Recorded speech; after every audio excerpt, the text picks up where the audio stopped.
A partir de agora, Tesouros do Céu, uma mensagem de fé e esperança para o seu coração. Emerson Salles.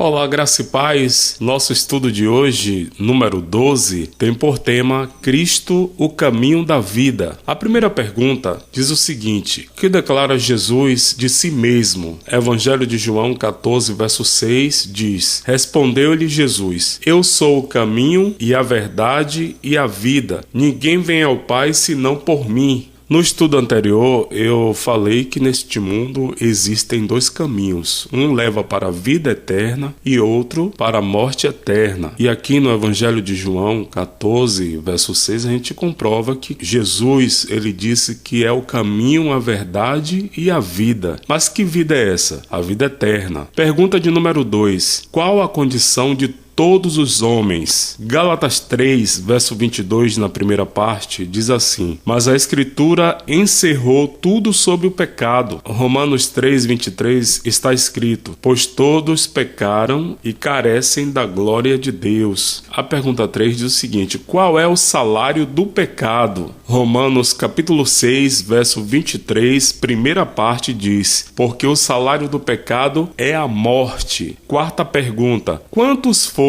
atingidos pela transgressão de Adão? Em um estudo anterior eu falei sobre a origem do mal, onde Adão e Eva desobedeceram a ordem de Deus, permitindo entrar o pecado no mundo. E a pergunta agora é justamente essa: quantos foram atingidos por esta transgressão de Adão? Romanos 5,12 diz: portanto, assim como por um só homem entrou o pecado no mundo, e pelo pecado a morte, assim também a morte passou a todos os homens, porque todos pecaram. Ou seja, no ventre da nossa mãe, nós já somos pecadores. Todo ser humano que nasce pecador. E aí vem a pergunta 5. Qual é o dom de Deus? A gente vai ler Romanos 6, 23, a última parte, que diz assim: mas o dom gratuito de Deus é a vida eterna em Cristo Jesus nosso Senhor. Amém? Pergunta de número 6. Quantos podem receber esse dom? Livro de Apocalipse 22, versículo 17, diz o seguinte: o Espírito e a noiva dizem, vem. Lembrando que noiva é uma mulher e mulher na profecia é a igreja. Então vou repetir aqui: o Espírito e a noiva dizem, vem. Aquele que ouve, diga, vem. Aquele que tem sede, venha. E quem quiser, receba de graça a água da vida. Lembrando que a água da vida é Jesus. E este verso chama a atenção. Quem quiser a salvação. Não é algo predestinado, como alguns pregam por aí. Deus não faz acepção de pessoas. A decisão é sua. Pergunta 7. Em quem está a vida? Na primeira epístola de João 5, versículo 11, a Bíblia responde: e o testemunho é este, que Deus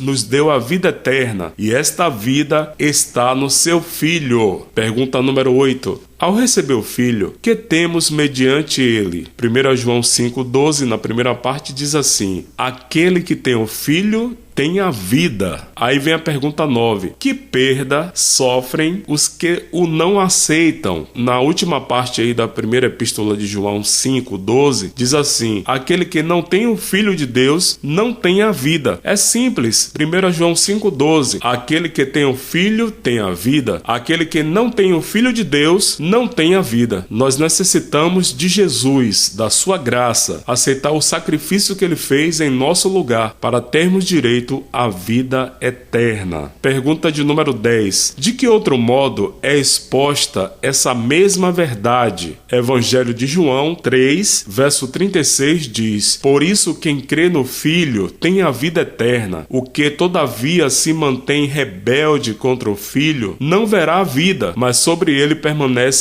a ira de Deus. como falei em estudos anteriores, que Deus ele ama o pecador, mas ele odeia o pecado. Cristo veio para nos libertar do pecado. Pergunta 11. Tendo alguém verdadeiramente recebido a Cristo, que vida se manifestará em tal pessoa? Livro de Gálatas 2, versículo 20, diz assim: estou crucificado com Cristo, logo já não sou eu quem vive, mas Cristo vive em mim, e esse viver que agora tenho na carne, vivo pela fé no Filho de Deus, que me amou e assim mesmo se entregou por mim. Que bênção, que maravilha, que amor. Pergunta de número 12. Em que condição estão todos antes de ser vivificados em Cristo? Vamos ler aqui Efésios capítulo 2, versos 4 e 5 diz: mas Deus, sendo rico em misericórdia, por causa do grande amor com que nos amou, e estando nós mortos em nossos delitos, nos deu vida juntamente com Cristo.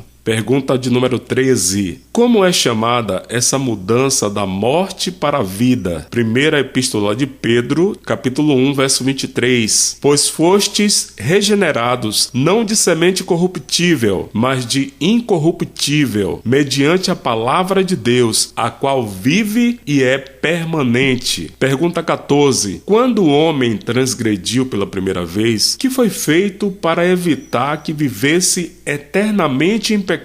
Essa pergunta é interessante. Vamos ler aqui em Gênesis 3, versos de 22 a 24. Eu sempre faço um resumo dos versos para a gente dar tempo de realizar muitas perguntas. Está escrito: assim, para que não estenda a mão e tome também da árvore da vida, e coma e viva eternamente, o lançou fora do jardim do Éden, colocou querubins ao oriente do jardim do Éden, e o refugi de uma espada que se revolvia para guardar o caminho da árvore da vida.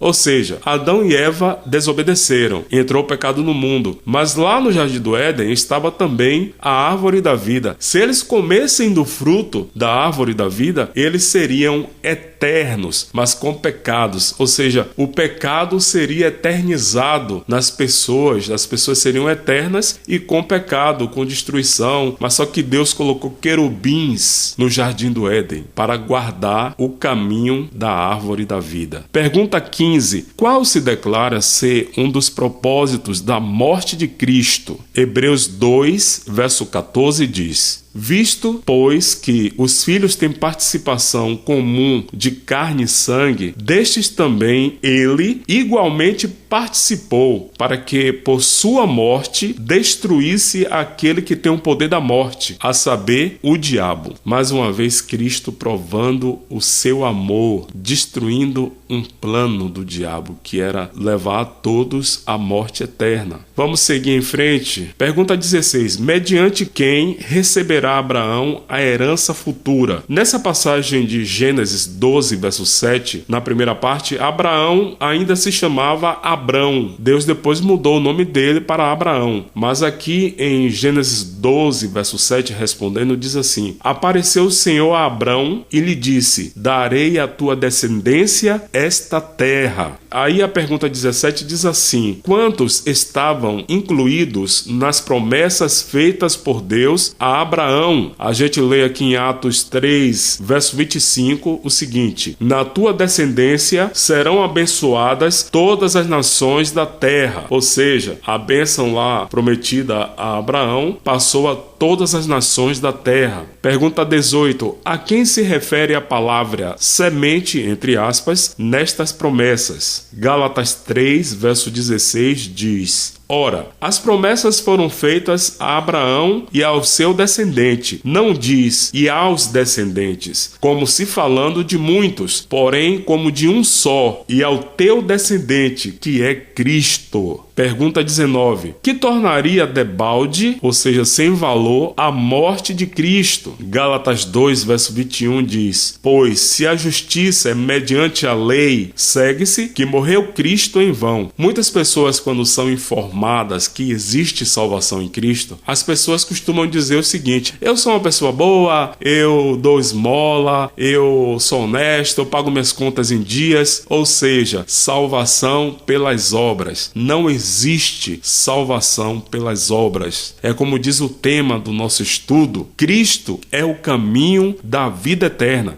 Só através de Cristo alcançaremos a vida eterna. Pergunta de número 20. Por que são todos postos sob o pecado? Gálatas 3, verso 22 diz: Mas a Escritura encerrou tudo sob o pecado, para que mediante a fé em Jesus Cristo fosse a promessa concedida aos que creem. Então é pela fé, você tem que crer no sacrifício que Cristo fez. Penúltima pergunta: como então se tornam todos filhos de Deus? Gálatas 3:26 diz: Pois todos vós sois filhos de Deus mediante a fé em Cristo Jesus. Muitas vezes a gente escuta uma pessoa falar com outra assim, né?